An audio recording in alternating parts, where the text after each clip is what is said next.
And so, Tony, would you take it away? Thank you, Jenna. I really appreciate this opportunity to introduce our research and share some experience with all the friends in this tea time. Next page, please. Okay. So this is my presentation outline today. I guess I already collect all the frequent questions when it comes to Taiwan economy. First, I will introduce the current situation of Taiwan economy. We all know that Taiwan used to be the 4 Asia tigers, but what happened to Taiwan after that? And I will also mention the topic most people are interested in, the case of TSMC. And then we will turn to the post-pandemic period and seeing the opportunities and challenges of Taiwan industries under this, geopolitical crisis like U.S.-China trade war and Russia-Ukraine war. Finally, we will have the conclusions and start our discussion. Next page, please. And the next one. And first of all, I just want to point out that Taiwan already escaped the so-called middle income trap. And in the pandemic, Taiwan is still able to, overcome this so-called middle income trap. And I think that's something worth emphasizing. Yeah, next page, please. And in this diagram, I just want to show that when it comes to the output value, the value added rate, and the investment rates, the semiconductor and the other ICT industries still dominate Taiwan economy. Later, I will also introduce the strategy of our ICT industries, which have a huge impact on the competitiveness of Taiwan. Also, in the middle of this diagram, you will also see the mission tools and automation, which represents the machinery cluster. I will also mention their story later. Next page, please. Yep, that's our first chapter, Asia Tiger, then what? So next page, please.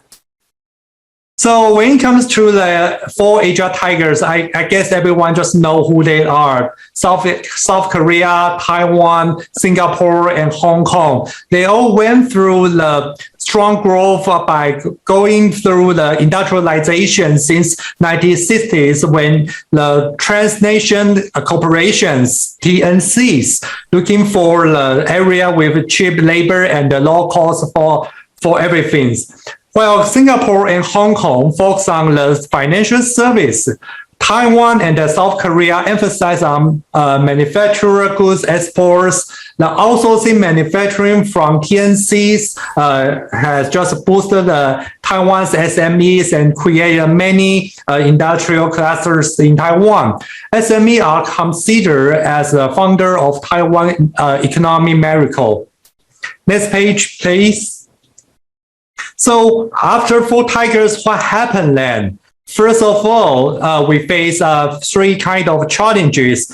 The first challenge is about the rising labor cost.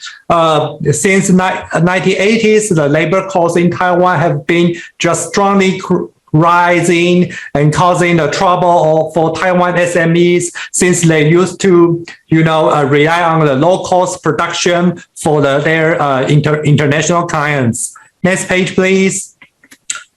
The second challenge is about China's opening up. And, in 1978, China, under the leadership of Deng Xiaoping, announced its reform and open up policy. Many famous Taiwanese companies, with the support of the international clients, eventually decide to, abandon their partners and the ecosystem in Taiwan, just try to set up their production facilities in China. Next page, please. And the third challenge is about the globalization. In 1980s, the term globalization also became a top issue worldwide. Many companies start to, seeking the partners across the world. So Taiwanese SMEs have had to face a huge competition from regions like China, Southeast Asia, and even Latin American and Africa. Next page, please. So by 1990s, most of Taiwanese company could no longer avoid these three kind of challenges. So they need to launch their own transformation strategy. I have summarized the 5 major transformation strategies adopted by Taiwan Industries at that time and provide some example to explain them. Unfortunately, many Taiwanese companies just choose, the 6th option, fail to do the transformation and just, lower their price or turn to the domestic market. However, they just, they were forced to shut down their business eventually. That was a really sad news. Next page, please.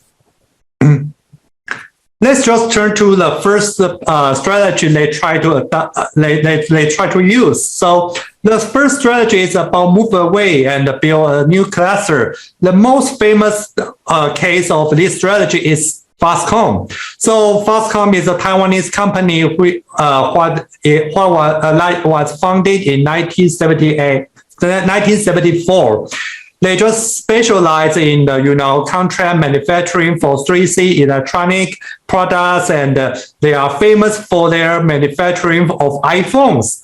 To win the international business like Apple, Foxconn just try to use the low-cost competition strategy, which result in very low gross profit margin for their companies. It's like 6% or like 5%. Therefore, Foxconn had to, find a place with a low labor cost to maintain this huge scale production.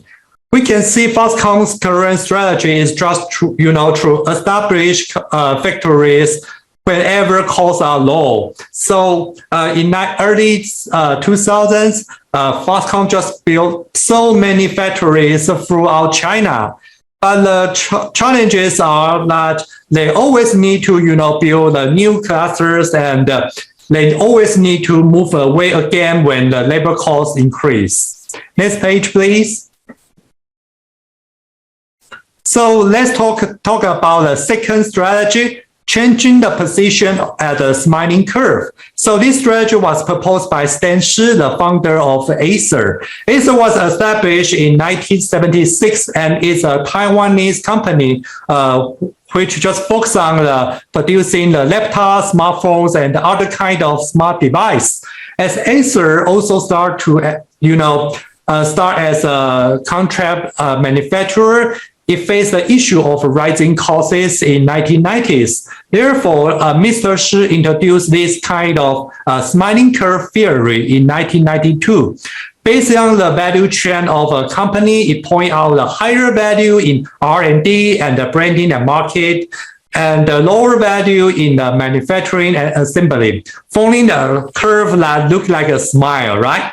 So Mr. Shi believes that Acer need to build their own branding and marketing strategy to increase the company's value added and enhance their competitiveness. To be fair, Mr. Shi's theory was not wrong. However, when the Acer tried to build their own brand, Acer's old customers, such as HP, Dell, and Toshiba, now become their competitors and launch the Counter-Strike on Acer. As a result, Acer remains us currently, I think Acer still remains a second tier or even third tier brand. Okay, in the global market, finding it very difficult to break into the first tier brand category. So next page, please. So let's turn to the third strategy. It's about the center satellite network. The best example of this strategy is Giant, a famous bicycle company from Taiwan. Giant was founded in 1972 and initially focused on the contract manufacturing for bicycles. Facing the same issue of rising labor costs, giants just turn to the government and ask for their help and try to adopt a model inspired by Toyota, known as the Center Satellite Network Ecosystem. In this bicycle ecosystem, Giant and other company called Merida just serve as the center. They try to, set in the strategy, secure the overseas orders, and introducing the key technologies. And the satellites are the SMEs in related industries that carry out the specialized tasks. And the government just play the role of the communication and collaboration among the members. The model has enabled Taiwan's bicycle industries to maintain the important position in the global market to these days. However, the success of this strategy depends on two factors. The first one is that the key technology being held by the domestic company. The second one is the willingness of the center to share the know-how with the satellite SMEs. Therefore, actually, it's quite difficult to extend this strategy to other industries in Taiwan. Next page, please.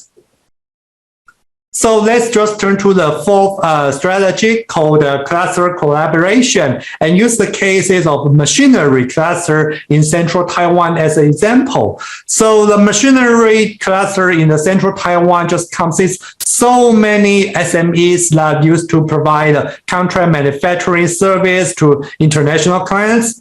Of course, they also face the challenges such as rising costs and competition from the German and Japanese rivals.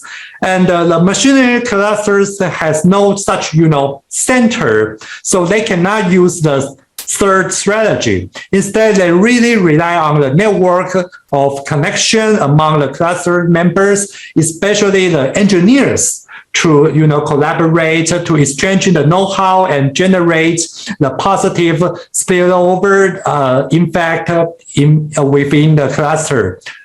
So I think the survival of this machinery cluster can be attributed to two factors. First one is about the diversity of the machine tools. This kind of diversities allows Taiwanese company to avoid competition from the Germany and Japan, and instead just focus on the niche products that still, provide some profit margins. And the second one is that the strong growth of global ICT industries creates a strong demand of different kind of machine tools, enable, this SME to survive. However, the cluster still face their challenges. The key technology are still controlled by the foreign clients, and their equity, their quality of the products is still, quite difficult to match with those of Japanese or German rivals. In addition, the cluster members are still worried about the lack of talents and increasing costs.